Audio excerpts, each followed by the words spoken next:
Ang korupsyon ay isa sa mga pinakamalaking hadlang sa pag-unlad ng isang bansa.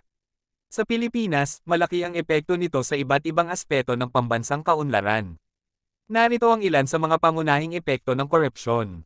Isa, pagbagal ng ekonomiya. Ang korupsyon ay nagdudulot ng pag-aaksaya ng pondo ng bayan na dapat sana ay napupunta sa mga proyektong pangkaunlaran tulad ng infrastruktura, edukasyon, at kalusugan. Dahil dito, bumabagal ang paglago ng ekonomiya at nahihirapan ang bansa na makaahon sa kahirapan.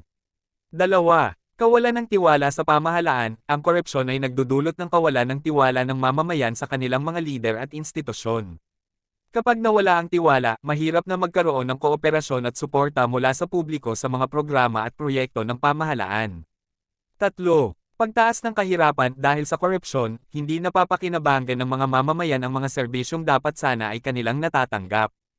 Halimbawa, ang pondo para sa mga proyektong pampubliko ay napupunta sa bulsa ng iilang tao, kaya't hindi napapaunlad ang mga komunidad at patuloy na lumalala ang kahirapan.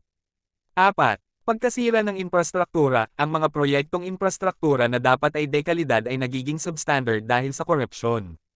Ito ay nagdudulot ng mga aksidente at pagkasira ng mga kalsada, tulay, at gusali na nagpapabigat sa problema ng bansa. 5.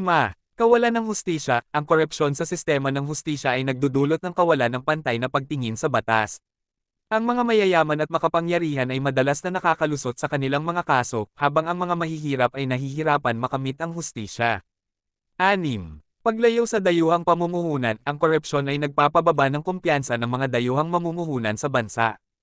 Kapag nakikita nila na laganap ang korupsyon, mas pinipili nilang mamuhunan sa ibang bansa na may mas maayos na sistema ng pamamahala. 7. Pagkasira ng moralidad at etika. Ang korupsyon ay nagdudulot ng pagkasira ng moralidad at etika sa lipunan.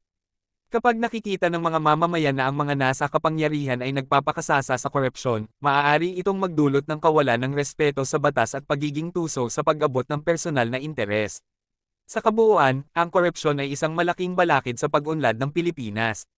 Upang matugunan ito, mahalaga ang malakas na pamumuno, transparent na pamamahala, at aktibong pakikilahok ng mamamayan sa paglaban sa korupsyon. Sa pamamagitan ng sama-samang pagkilos, maaaring mapabuti ang kalagayan ng bansa at makamit ang tunay na kaunlaran.